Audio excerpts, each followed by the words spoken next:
Dear students, पिछले lecture में हमने सीखा वर्क एनर्जी थ्योरम और इस लेक्चर में हम सीखने वाले हैं law of conservation of mechanical energy. Dear students, जब हमने सीखा था वर्क एनर्जी थ्योरम तो वहाँ पे हमने देखा था कि वर्क एनर्जी थ्योरम सभी टाइप के फोर्सेस के लिए एप्लीकेबल है, यानी कॉन्जर्वेटिव फोर्सेस के लिए भी एप्लीकेबल है, नॉन कॉन्जर्वेटिव के लिए भी एप्लीकेबल है। लेकिन आज जो हम पढ़ने वाले हैं law of conservation of mechanical energy, ये सिर्फ और सिर्फ कंजर्वेटिव फोर्सेस के लिए एप्लीकेबल है। आओ देखते हैं स्टेटमेंट क्या कहता है। स्टूडेंट्स, ये जो law of conservation of mechanical energy है, ये क्या कहता है? क्या कहता है? कहता है कि if only conservative forces are acting on a body, then the total mechanical energy of the body remains conserved। Conserved का मतलब कांस्टेंट, ठीक है। तो पहले तो ये समझते हैं कि मैकेनिकल एनर्जी होता क्या है। Dear students, mechanical energy is nothing but mechanical energy is nothing but the sum of potential energy and kinetic energy. इन दोनों का जो सम है उसी को हम क्या बोलते हैं? मैकेनिकल एनर्जी बोलते हैं। तो स्टेटमेंट ये कहता है कि अगर सिर्फ कंजर्वेटिव फोर्स किसी बॉडी पे लग रहा है तो बॉडी की टोटल मैकेनिकल एनर्जी कांस्टेंट रहेगी, ठीक है। तो एग्जाम्पल से समझते हैं।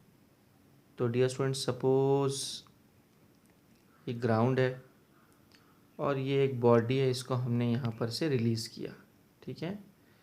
और सपोज डियर स्टूडेंट्स, ये बॉडी को हमने रेस्ट से रिलीज़ किया और मान लो कि इसकी यहाँ पर जो पोटेंशियल एनर्जी थी वो सपोज 100 जूल थी, तो इसकी काइनेटिक एनर्जी क्या होगी dear students? Kinetic energy will be 0 joule. क्यों ऐसा? क्योंकि इनिशियली बॉडी रेस्ट पे है। जब इसको हमने छोड़ दिया कुछ दूर बाद वो यहाँ आ गया, अब इसकी पोटेंशियल एनर्जी मान लो हो गई 80 जूल, तो इसकी काइनेटिक एनर्जी क्या हो जाएगी डियर स्टूडेंट्स? 20 जूल। और फिर ये और नीचे आया, यहाँ पे इसकी पोटेंशियल एनर्जी हो गई सपोज 30 जूल और यहाँ पे इसकी काइनेटिक एनर्जी हो गई 70 जूल। और अल्टीमेटली ये जस्ट ग्राउंड को टच किया तो इसकी पोटेंशियल एनर्जी हो गई 0 जूल और काइनेटिक एनर्जी हो गई 100 जूल। क्या हो रहा है यहाँ स्टूडेंट्स? क्या हो रहा है? अगर हम ध्यान से देखें तो धीरे धीरे ऊपर में टोटल एनर्जी पोटेंशियल एनर्जी के रूप में थी, काइनेटिक एनर्जी 0 थी। इन दोनों का जो सम था डियर स्टूडेंट्स वो 100 जूल था। धीरे धीरे जैसे जैसे हम नीचे आ रहे हैं वैसे वैसे पोटेंशियल एनर्जी कम होती जा रही है और काइनेटिक एनर्जी बढ़ती जा रही है। देखा गया कि पोटेंशियल एनर्जी जितने से कम हो रही है काइनेटिक एनर्जी उतने से ही बढ़ जा रही है। पोटेंशियल एनर्जी यहाँ अगर 20 जूल से घट गई है तो काइनेटिक एनर्जी 20 जूल से बढ़ गई है। तो जितने से पोटेंशियल एनर्जी घटती जा रही है उतने से ही काइनेटिक एनर्जी बढ़ती जा रही है, such that the sum of potential energy and kinetic energy remains constant. और ये जो सम है पोटेंशियल एनर्जी और काइनेटिक एनर्जी का, इसी को हम क्या बोल रहे हैं? यही तो हमारा टोटल मैकेनिकल एनर्जी है डियर स्टूडेंट्स। तो टोटल मैकेनिकल एनर्जी क्या रह रहा है? टोटल मैकेनिकल एनर्जी यानी sum of potential energy and kinetic energy, sum of potential energy and kinetic energy remains constant. यहाँ क्या हो रहा है? इस बॉडी पे क्या हो रहा है? ये जो बॉडी नीचे गिर रही है डियर स्टूडेंट्स, जो नीचे फॉल हो रही है, उस बॉडी के ऊपर सिर्फ और सिर्फ कौन सा फोर्स लग रहा है? ओनली कंजर्वेटिव फोर्स लग रहा है उस बॉडी के ऊपर, यानी ग्रेविटेशनल फोर्स। तो उस बॉडी के ऊपर क्योंकि सिर्फ कंजर्वेटिव फोर्स लग रहा है, सिर्फ ग्रेविटेशनल फोर्स लग रहा है, तो उस बॉडी की जो टोटल मैकेनिकल एनर्जी है वो क्या है? कांस्टेंट रहेगी। यही कहता है हमारा law of conservation of mechanical energy. Dear students, हम इसको और भी एग्जाम्पल से समझ सकते हैं, जैसे कि सपोज ये कोई इंक्लाइन प्लेन है और ये इंक्लाइन प्लेन एक स्मूथ इंक्लाइन प्लेन है। स्मूथ यानी यहाँ कोई फ्रिक्शन नहीं है।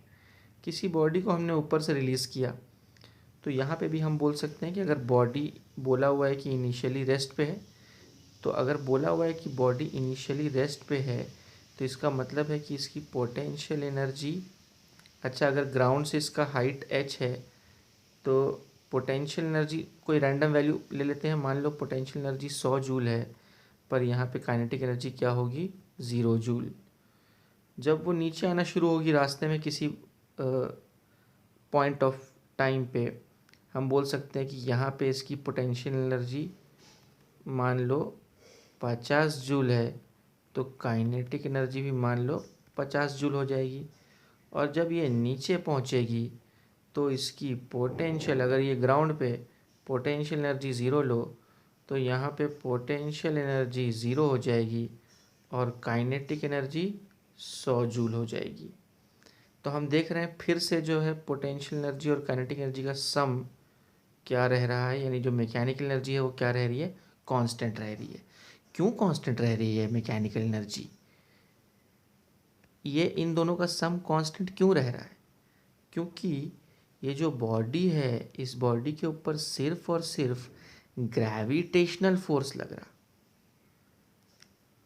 फ्रिक्शन वहाँ है ही नहीं, इसीलिए वहाँ पे कोई नॉन कंजर्वेटिव फोर्स नहीं है, इसीलिए उस बॉडी की टोटल मैकेनिकल एनर्जी कॉन्जर्व है, यानी कांस्टेंट है। हाँ डियर स्टूडेंट्स, अगर वो इंक्लाइन प्लेन स्मूथ नहीं होके रफ होता, अगर वो इंक्लाइन प्लेन स्मूथ नहीं होके रफ होता, यानी वहाँ फ्रिक्शनल फोर्स भी आ जाता, यानी वहाँ एक नॉन कंजर्वेटिव फोर्स आ जाता, तब मैकेनिकल एनर्जी कंजर्व नहीं रह पाती। क्यों? मैंने पिछले लेक्चर में इसके बारे में थोड़ा आइडिया दिया था आपको, अगर आपको याद होगा तो। वो इसलिए क्योंकि ये बॉडी अगर रेस्ट से शुरू हो रही है, तो यहाँ तो पूरी की पूरी एनर्जी मान लो पोटेंशियल एनर्जी के रूप में है 100 जूल, और काइनेटिक एनर्जी यहाँ क्या है, 0 जूल। लेकिन जब ये बॉडी नीचे आना शुरू होगी तो क्या होगा डियर स्टूडेंट्स, फ्रिक्शन के वजह से, हमें पता है फ्रिक्शन के वजह से वहाँ पे कौन कौन सी एनर्जी आ सकती है, लाइट एनर्जी आ सकती है, फ्रिक्शन के वजह से हीट एनर्जी आ सकती है, फ्रिक्शन के वजह से साउंड एनर्जी आ सकती है। ये डिफरेंट फॉर्म्स ऑफ एनर्जीज यहाँ आ सकती हैं, जिसके वजह से क्या हो सकता है, जिसके वजह से कुछ एनर्जी यहाँ बाहर भाग सकती है, डिसिपेट हो सकती है। इसका मतलब ये है कि यहाँ पर बॉडी के पास अभी भी कुछ ना कुछ पोटेंशियल एनर्जी है। जैसे मान लो पोटेंशियल एनर्जी यहाँ पर 50 जूल अभी है, और काइनेटिक एनर्जी भी कुछ तो भी है, मान लो काइनेटिक एनर्जी 10 जूल है। अरे वो जब चला था तो कितना लेके चला था, टोटल 100 जूल लेके चला था। तो total initial mechanical energy 100 joule थी, लेकिन यहाँ पर टोटल मैकेनिकल एनर्जी कितनी है, ओनली 60 जूल। तो 40 जूल कहाँ गया भाई? तो हो सकता है कि वो अलग अलग, ये इन तीनों के रूप में अलग अलग 10 जूल, 20 जूल, 10 जूल, इस तरह से करके वो अलग अलग रूप में भाग गया होगा, हीट, लाइट और साउंड एनर्जी बन के भाग गया होगा बाहर। यानी मैकेनिकल एनर्जी क्या कांस्टेंट रही क्या? नहीं, mechanical energy which is the sum of potential energy and kinetic energy has decreased, has changed. तो कंजर्व नहीं रहा वो। कब कंजर्व नहीं रहा? हाँ, जब नॉन कंजर्वेटिव फोर्स एक्ट करने लगेगा, यानी फ्रिक्शन फोर्स मान लो, तो फिर मैकेनिकल एनर्जी कंजर्व नहीं रहेगी। लेकिन अगर सरफेस स्मूथ है, या यहाँ पर भी देखो इन दोनों केसेस में क्या हो रहा है, कोई फ्रिक्शन फोर्स नहीं है, कोई नॉन कंजर्वेटिव फोर्स नहीं है, तो यहाँ पे मैकेनिकल एनर्जी क्या रह रही है, कंजर्व रह रही, कंजर्व रह रही, कंजर्व रह रही, कंजर्व रह रही। बहुत अच्छी बात है। तो डियर स्टूडेंट्स, उम्मीद है कि बात समझ में आ गई होगी। आगे बढ़ते हैं। आहा, ये प्यारा सा एनिमेशन देखिए डियर स्टूडेंट्स। यहाँ क्या हो रहा है, जैसे जैसे ये गाड़ी ऊपर से नीचे को आ रही, वैसे वैसे इसकी काइनेटिक एनर्जी बढ़ती जा रही। अब पोटेंशियल एनर्जी घटती जा रही, क्योंकि हमको पता है ये नीचे ग्राउंड पे जनरली पोटेंशियल एनर्जी हम क्या लेते हैं, जीरो लेते हैं ना। तो जी क्या हो रहा कि काइनेटिक एनर्जी इंक्रीज होती जा रही, पोटेंशियल एनर्जी डिक्रीज होती जा रही। भाई ये जितने से इंक्रीज होगा ये उतने से डिक्रीज होगा। पन ये टोटल मैकेनिकल एनर्जी को क्या हो रहा बाबा, इसको क्या हो रहा, इसमें तो ना ही ये घट रहा ना ही ये बढ़ रहा, कुछ भी नहीं हो रहा बाबा, कांस्टेंट रह रहा टोटल मैकेनिकल एनर्जी। क्यों? क्योंकि क्योंकि बाबा ये जो सरफेस है ये क्या है, स्मूथ है। यहाँ पे सिर्फ कंजर्वेटिव फोर्स एक्ट हो रहा है, इसीलिए टोटल मैकेनिकल एनर्जी में कोई बदलाव नहीं आ रहा। बहुत अच्छे, आगे बढ़ो डियर स्टूडेंट्स। प्रूव, अब आ गए क्रिटिकल बात पे, बहुत ही क्रिटिकल बात पे आ गए डियर स्टूडेंट्स। तो अब हमें प्रूव करना है कि भैया अगर कंजर्वेटिव फोर्स किसी बॉडी पे एक्ट कर रहा है तो उसकी मैकेनिकल एनर्जी कंजर्व होगी, ये हमें प्रूव करना है। तो let's try to prove it. तो सपोज डियर स्टूडेंट्स कोई तो बॉडी है और इस बॉडी के ऊपर जो फोर्स लग रहा वो कॉन्जर्वेटिव फोर्स है, ठीक है। तो मैं एक काम करता हूँ, एक सिंपल एग्जांपल लेता हूँ।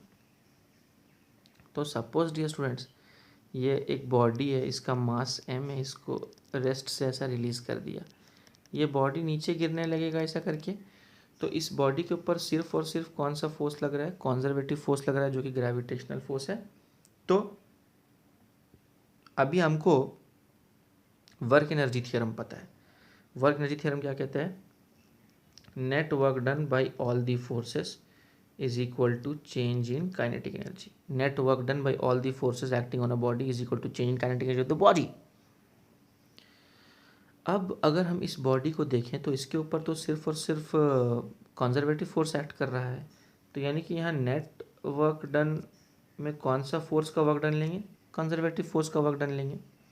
इसको मैं ऐसे कहता हूँ, W conservative is equal to change in kinetic energy. इसको ऐसा लिखो या सिंपली डेल्टा के लिखो, और इसी को मैं बोल दे रहा हूँ इक्वेशन नंबर 1, ठीक है। तो क्योंकि यहाँ सिर्फ कंजर्वेटिव फोर्स एक्ट हो रहा है, इसीलिए वर्क भी सिर्फ कंजर्वेटिव फोर्स कर रहा है, बाकी सभी का वर्क नहीं है वहाँ पे, बाकी और कोई फोर्स वर्क नहीं कर रहा। अब dear students we know that हमने अपने पिछले लेक्चर में रिलेशनशिप पढ़ा था।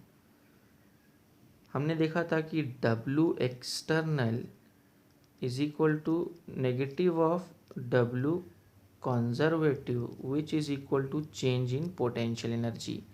ये भैया हमने रिलेशनशिप पढ़ा था। और अगर मैं इन दोनों को इक्वेट करूं तो मैं क्या लिख सकता कि W conservative work done by conservative force is minus of delta U। ये हमने पढ़ा था डियर स्टूडेंट्स, और ये हमने देखा। Let this be equation number 2। अब देखो इक्वेशन नंबर 1 और 2 में दोनों में इधर हमारा W कंजर्वेटिव है, तो भाई RHS को हम क्या कर सकते, इक्वेट कर सकते। Equating 1 and 2 what will you get, हमको मिलेगा delta K is equal to minus delta U। Delta K क्या होता है, K final minus K initial, और ये माइनस डेल्टा U क्या होगा, U final minus U initial. अब इसको माइनस साइन को अंदर लेके चलते हैं तो हो जाएगा माइनस UF प्लस UI, है ना डियर स्टूडेंट्स। आगे बढ़ते हैं डियर स्टूडेंट्स। तो अब मैं इनिशियल को इनिशियल के पास भेज रहा हूँ और फाइनल को फाइनल के पास, तो इसको इधर भेज दो, इसको इधर भेज दो, तो क्या हो जाएगा KF plus UF is equal to KI plus UI। ओ, यह है total final mechanical energy, total final mechanical energy. और ये क्या है, टोटल इनिशियल मैकेनिकल एनर्जी। दोनों इक्वल आ गए, यानी मैकेनिकल एनर्जी कांस्टेंट रहा। कब कांस्टेंट रहा मैकेनिकल एनर्जी, ये क्वेश्चन कब आ पाया, जब बॉडी पे सिर्फ और सिर्फ कौन सा फोर्स लग रहा है, कंजर्वेटिव फोर्स लग रहा है, बॉडी पे सिर्फ वर्क कौन कर रहा है, कंजर्वेटिव फोर्स वर्क कर रहा है, तो उस केस में हम बोल सकते हैं कि total mechanical energy of the body will remain constant. So nice dear students, उम्मीद है ये प्रूफ आपको समझ आया होगा, बहुत अच्छी बात है। डियर स्टूडेंट्स, फर्दर एंजॉयमेंट करते हैं हम और हम देखते हैं ये क्वेश्चन। तो डियर स्टूडेंट्स, ये जो क्वेश्चन हमको दिख रहा है, इसमें क्वेश्चन क्या है वो समझ लेते हैं। क्वेश्चन में इनिशियल वेलोसिटी 0 दी है, बॉडी का मास m दिया है, बॉडी को ड्रॉप किया है। हाँ डियर स्टूडेंट्स, ये वही सवाल है जो हमने पिछले लेक्चर में भी लिया था। पिछले लेक्चर में इस सवाल को मैंने वर्क एनर्जी थ्योरम से सॉल्व करके दिखाया था, और इस बार मैं इसी सवाल को कंजर्वेशन ऑफ मैकेनिकल एनर्जी से, law of conservation of mechanical energy से सॉल्व करके दिखाऊंगा। तो लेट्स सी। तो उसके लिए क्या करना होगा डियर स्टूडेंट्स, सबसे पहले हम एक डेटम लेवल चूज़ करते हैं, यानी वो लेवल जहाँ पर हम पोटेंशियल एनर्जी को क्या मानेंगे, ज़ीरो मानेंगे। तो इस हम कहीं पे भी पोटेंशियल एनर्जी को ज़ीरो लेवल मान सकते हैं, तो ये यहाँ पे हम पोटेंशियल एनर्जी को ज़ीरो मान रहे हैं।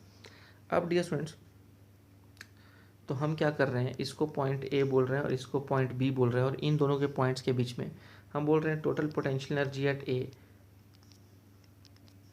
Plus total kinetic energy at A is equal to total potential energy at B plus total kinetic energy at B. यानी total mechanical energy should remain conserve. क्यों? क्योंकि इस बॉडी के ऊपर सिर्फ और सिर्फ एक ही फोर्स एक्ट कर रहा है, और वो है कंजर्वेटिव फोर्स, यानी ग्रेविटेशनल फोर्स। तो ए पे पोटेंशियल एनर्जी क्या होगी डियर स्टूडेंट्स, उसी चीज़ को मैं यहाँ लिख रहा हूँ। ए पे पोटेंशियल एनर्जी होगी mgh। ए पे काइनेटिक एनर्जी 0, क्योंकि इनिशियली वो किस पे है, रेस्ट पे है। और अब यहाँ देखते हैं बी पे पोटेंशियल एनर्जी 0 और बी पे काइनेटिक एनर्जी ½ mv²। इसको सॉल्व करो तो आ जाएगा v is equal to √2gh। ये वही रिजल्ट है जो हमने अपने पिछले लेक्चर में डिराइव किया था। बहुत अच्छी बात है, आगे बढ़ते हैं डियर स्टूडेंट्स। अब ये अगला सवाल आ गया है हमारे सामने। तो सवाल वही है जो पिछले लेक्चर में भी हमने लिया था। पिछले लेक्चर में इसको वर्क एनर्जी थ्योरम से सॉल्व किया था, अभी conservation of mechanical energy solve करेंगे। तो ये हमारा पॉइंट ए है डियर स्टूडेंट्स, और इसको हम बोल रहे हैं पॉइंट बी, ठीक है। और अब डियर स्टूडेंट्स, यहाँ पर वही सवाल है, स्मूथ इंक्लाइन प्लेन है और हमें पता लगाना है कि बॉटम पोजीशन पे उसकी वेलोसिटी क्या होगी।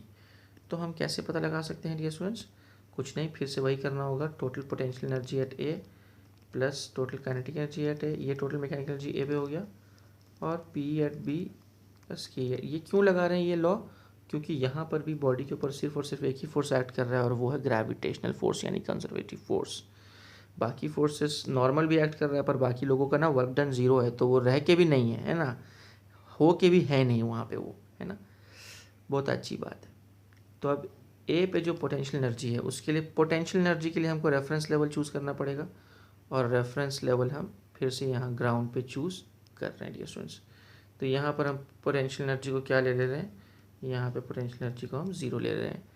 तो फिर मैं क्या बोल सकता हूँ, पोटेंशियल एनर्जी एट ए क्या हो जाएगा, ए पे पोटेंशियल एनर्जी हो जाएगा mgh, और ए पे काइनेटिक एनर्जी 0, और बी पे पोटेंशियल एनर्जी, बी पॉइंट कहाँ है, वो रेफरेंस लेवल पे लाई कर रहा है ना, तो फिर बी का पोटेंशियल एनर्जी 0 और बी पे काइनेटिक एनर्जी ½ mv²। फिर से इसको सॉल्व करो तो v की वैल्यू क्या आ जाएगी, √2gh आ जाएगी।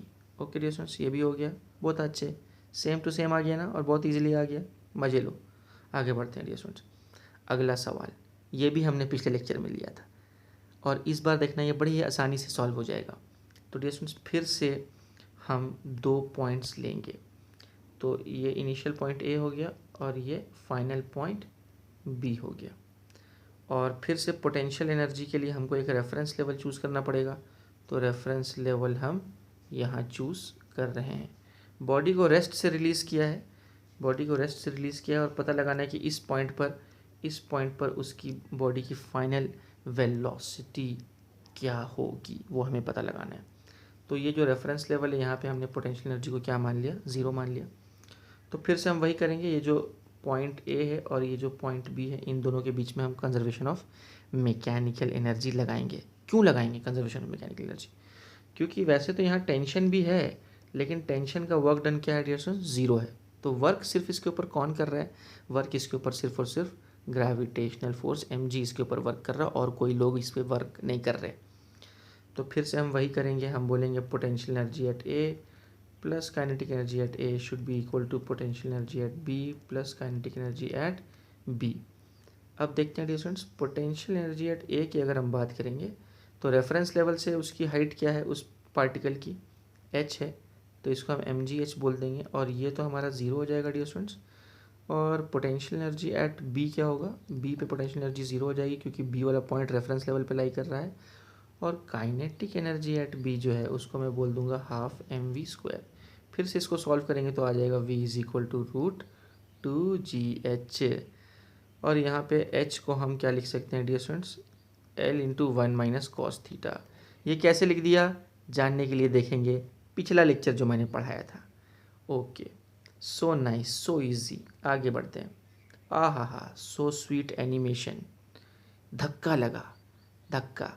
हाँ डियर स्टूडेंट्स, एक ब्लॉक आ रहा है, ब्लॉक आ रहा है और ब्लॉक कहाँ आ रहा है भाई, ये एक स्मूथ सरफेस है और इस स्मूथ सरफेस के ऊपर ये ब्लॉक आ रहा है, टक्कर मार रहा है ना। इनिशियली पूरी की पूरी एनर्जी किस रूप में है, इनिशियली जब वो ब्लॉक आ रहा है तो पूरी की पूरी एनर्जी काइनेटिक एनर्जी के रूप में है।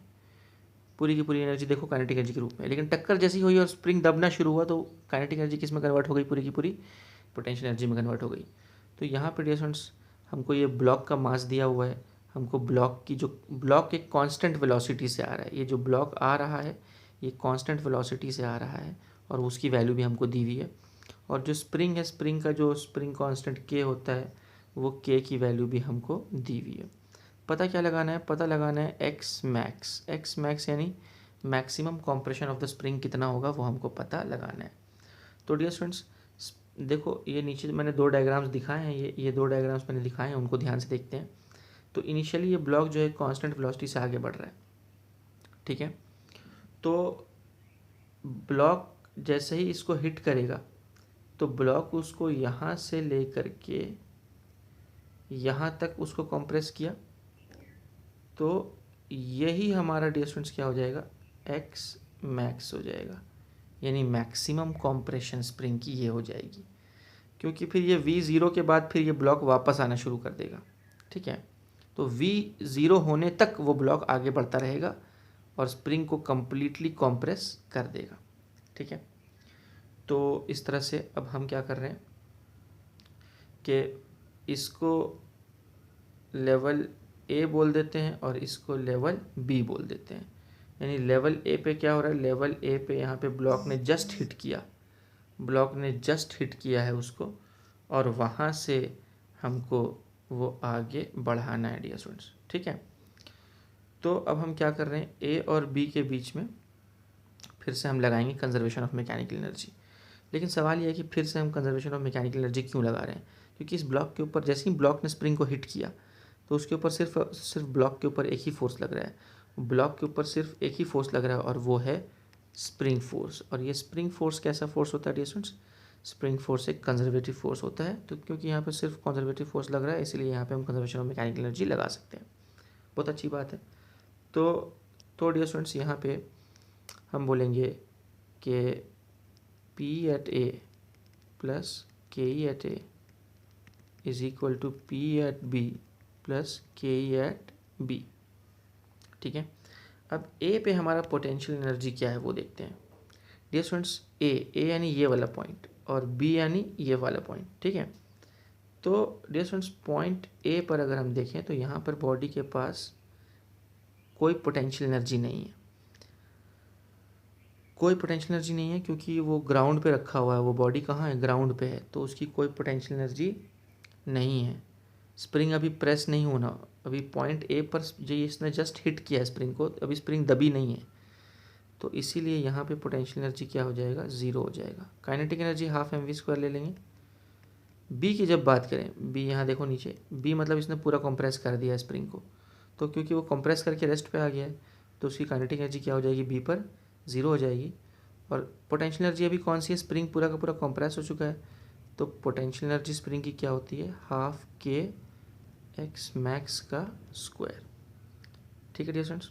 बस अब यहाँ से निकालना क्या है, हमको निकालना है एक्स मैक्स। तो उसके लिए हम इसको सॉल्व कर लेते हैं। तो ये हाफ और हाफ कैंसिल आउट हो जाएगा। मास की वैल्यू पुटअप करता हूँ, मास। अब डिस्टेंस यहाँ जितना भी डेटा हमको दिया हुआ है ये सब कुछ ऐसा ही सब कुछ CGS यूनिट में, तो जो फाइनल आंसर आएगा वो भी CGS में ही आएगा। ठीक है, तो मैं सिर्फ वैल्यूज पुट कर रहा हूँ। तो ये मास की वैल्यू 10 रख दिया मैंने। V का स्क्वायर यानी ये हो जाएगा 100, और उधर कौन है, K है। K कितना है, 40 है, और ये हो जाएगा एक्स मैक्स का स्क्वायर। थोड़ा सा सॉल्व कर लेते हैं। तो ये 0 और ये मैंने उड़ा दिया, और दोनों तरफ ये 4 को उधर भेज दो, ये हो जाएगा 100/4, और इसका स्क्वायर रूट कर दो तो ये हो जाएगा हमारा एक्स मैक्स, और अल्टीमेटली एक्स मैक्स हमारा आ जाएगा 10/2, यानी कि x max will be 5 centimetre. That's it. यानी स्प्रिंग का मैक्सिमम कंप्रेशन क्या होगा डिस्टेंस, 5 सेंटीमीटर। कितना अच्छा लगा ना, बहुत अच्छी बात है ना। सबको उम्मीद करता हूँ कि सबको ये समझ में आ गया होगा। आगे बढ़ते हैं हम अपने अगले एग्जाम्पल की ओर। ये अपना फाइनल एग्जाम्पल है आज के लिए, और बहुत ही क्रिटिकल भी है, इसको अच्छे से समझ लेते हैं डियर स्टूडेंट्स। Example number 5। इसमें हो क्या रहा है, पहले मैं क्वेश्चन समझा देता हूँ।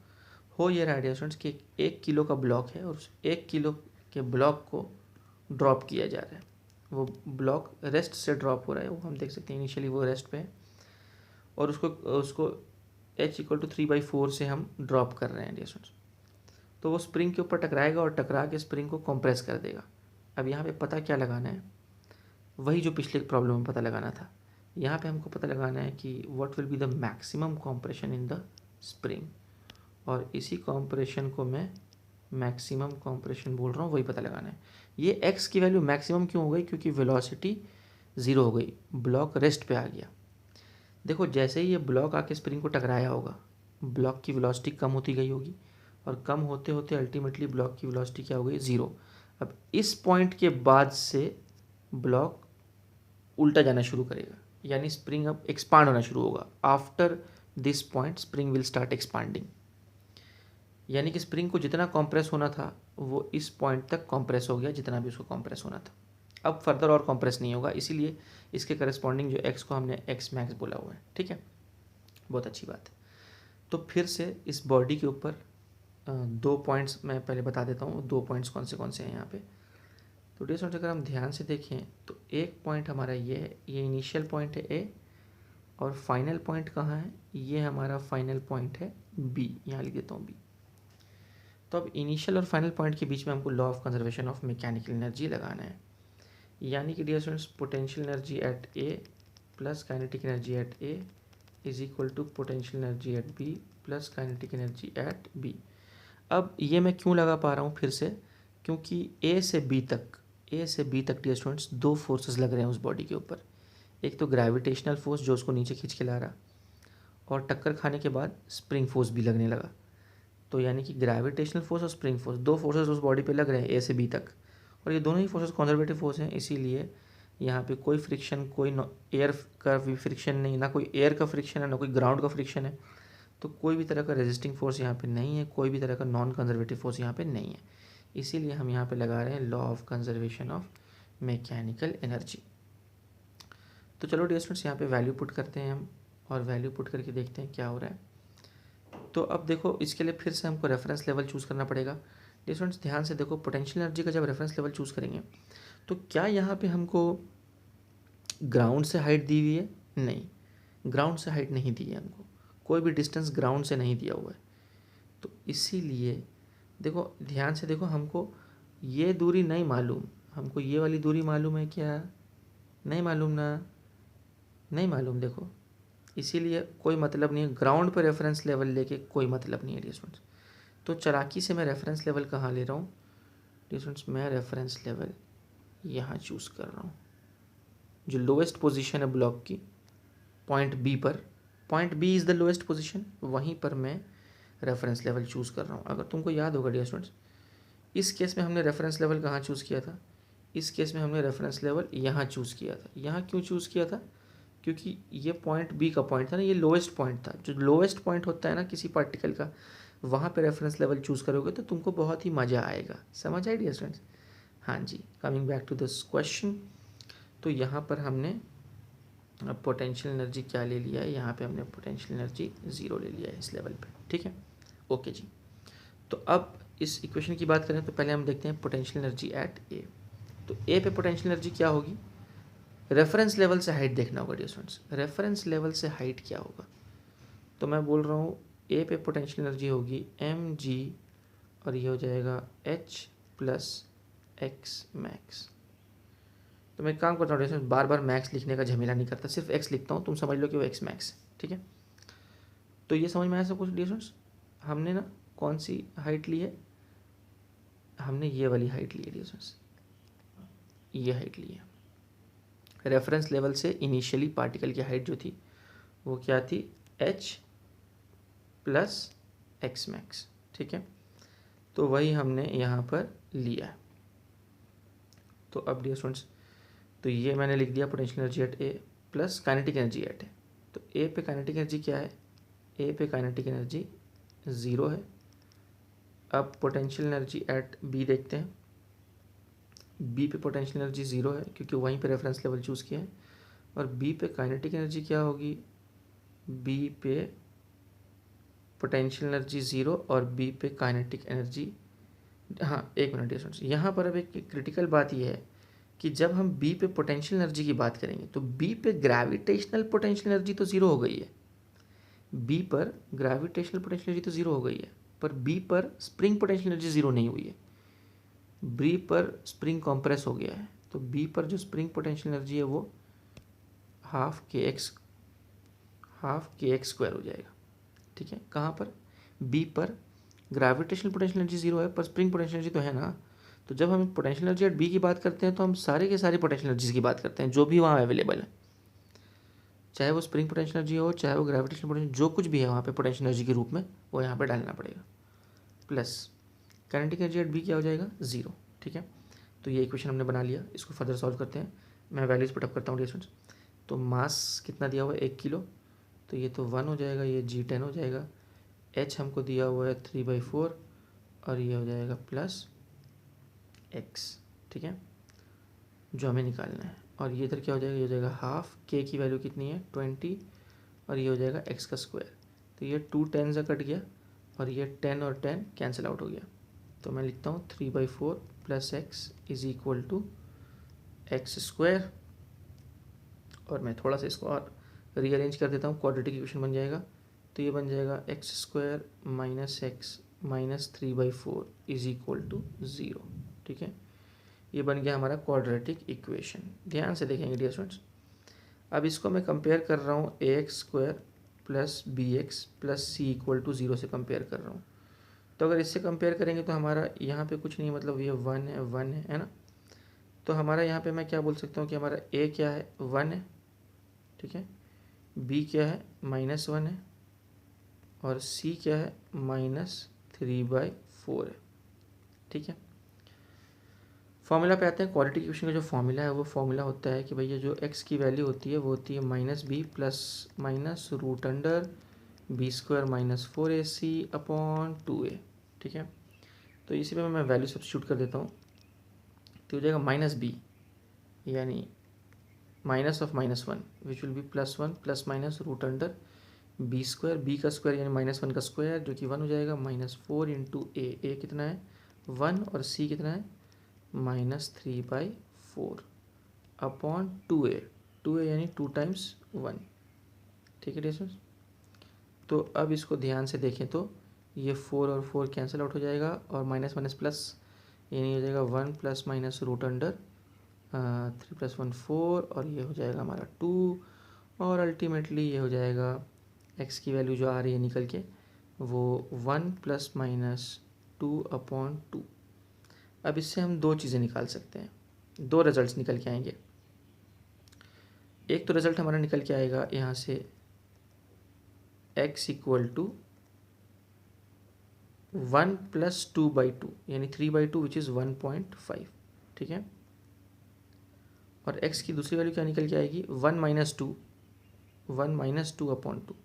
तो 1 - 2 क्या होता है, 1 - 2 होता है -1/2 विच इज़ -0.5। ये दूसरी वैल्यू है, मैं यहाँ लिख देता हूँ x इक्वल टू -0.5। तो x की एक वैल्यू पॉजिटिव आई और एक वैल्यू नेगेटिव आई और हमको x निकालना था। तो अब सबसे क्रिटिकल बात अब सबसे क्रिटिकल बात वो ये है कि इनमें से कौन सा वैल्यू चूज़ करोगे, एक्स का कौन सा वैल्यू चूज़ करोगे। तो डियर स्टूडेंट्स बड़े ही ध्यान से डायग्राम को देखो, बहुत ही ध्यान से डायग्राम को देखो डियर स्टूडेंट्स। ब्लॉक के टकराने के बाद स्प्रिंग किधर कंप्रेस हुआ, नीचे की ओर कंप्रेस हुआ ना। डायग्राम में देखो डियर स्टूडेंट्स, स्प्रिंग किधर कंप्रेस हुआ, नीचे की ओर कंप्रेस हुआ। क्योंकि स्प्रिंग नीचे की ओर कंप्रेस हुआ यानी नेगेटिव कंप्रेशन हुआ, यानी ये जो एक्स की वैल्यू है वो कौन सी वाली वैल्यू लेंगे, नेगेटिव वाली वैल्यू लेंगे, ना कि पॉजिटिव वाली वैल्यू।